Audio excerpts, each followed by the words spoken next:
सोलापुरात अज्ञात व्यक्तींकडून बस डेपोतील एसटी जाळण्यात आली आहे। परभणीच्या घटनेनंतर 3 बसच्या काचाही फोडल्या गेल्या। सायंकाळच्या सुमारास 3 बसेसच्या काचा या फोडण्यात आल्या होत्या। त्यानंतर बसही जाळण्यात आली। सोलापुरात तगडा पोलीस बंदोबस्त हा तैनात करण्यात आला आहे।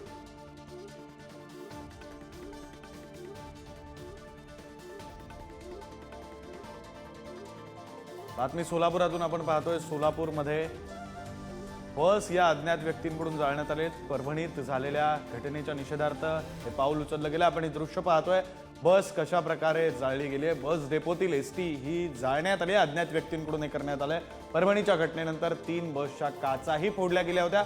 सायंकाळच्या सुमारास 3 बसच्या काचा फोडण्यात आल्या होत्या। त्यानंतर बस जाळली सुद्धा आहे।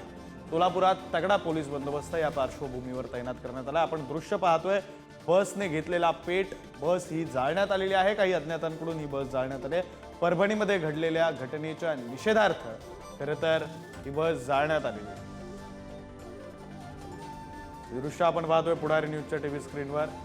2 दृश्य आपण पाहतोय। एकीकडे एसटीवर काल संध्याकाळच्या सुमारास दगडफेक करण्यात आली होती। त्यानंतर तैनात करण्यात आलेला तगडा पोलीस बंदोबस्त एसटी डेपो मधली ही दृश्य। तर दुसरी दृश्य ही काल उशिरा शिवशाही बस ही डेपो मध्ये जाळण्यात आलेली आहे। एसटी जाळण्यात आलेली आहे। परभणीच्या घटनेच्या निषेधार्थ ही बस जाळण्यात आली। आपले प्रतिनिधी अनिकेत गायकवाड आपल्यासोबत जोडले गेलेत। अधिकचा तपशील त्यांच्याकडून घेऊया। अनिकेत,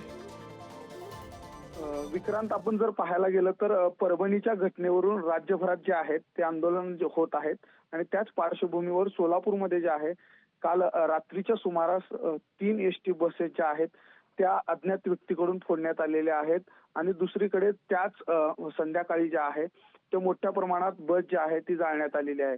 ही सर्व घटना जी आहे ती सोलापुरातील एसटी बस स्टँड मध्ये होतानाचं चित्र दिसतंय आणि आपण जर पाहायला गेलं तर काल ज्या बसेस फोडल्या गेल्या होत्या त्या बसेस ज्या आहेत त्या सोलापूर ते सातारा, सोलापूर ते तुळजापूर याकडे जाणाऱ्या बसेस ज्या आहेत त्या फोडण्यात आल्या होत्या आणि बस जी जाळण्यात आलेली आहे ती शिवशाही बस जाळण्यात आलेली आहे।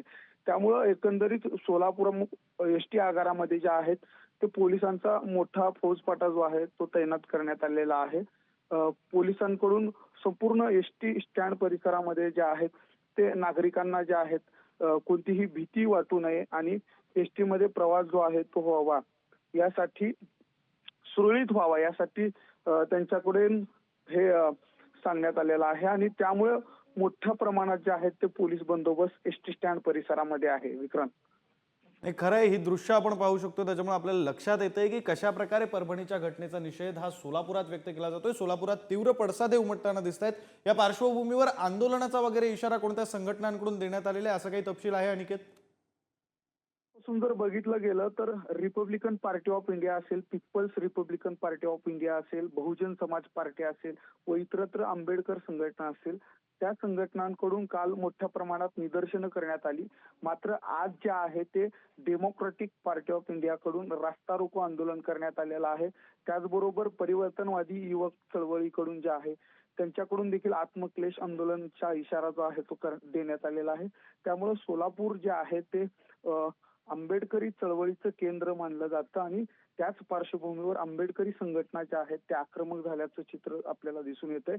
आज वेगवेगळ्या संघटनांकडून रास्ता रोकोचं जे आहे तो इशारा देण्यात आलेला आहे। काल ज्या प्रकारे सूर्यवंशी यांचं प्रेस जे आहे ते आणल्यानंतर गर्दी ज्या प्रकारे परभणीमध्ये झाली होती त्यानंतर जे आहेत आंबेडकरी समाज जो आहे तो आक्रमक झाल्याचं चित्र दिसतंय आणि सोलापुरात देखील आंबेडकरी समाज जो आहे तो रस्त्यावरती उतरताना दिसते।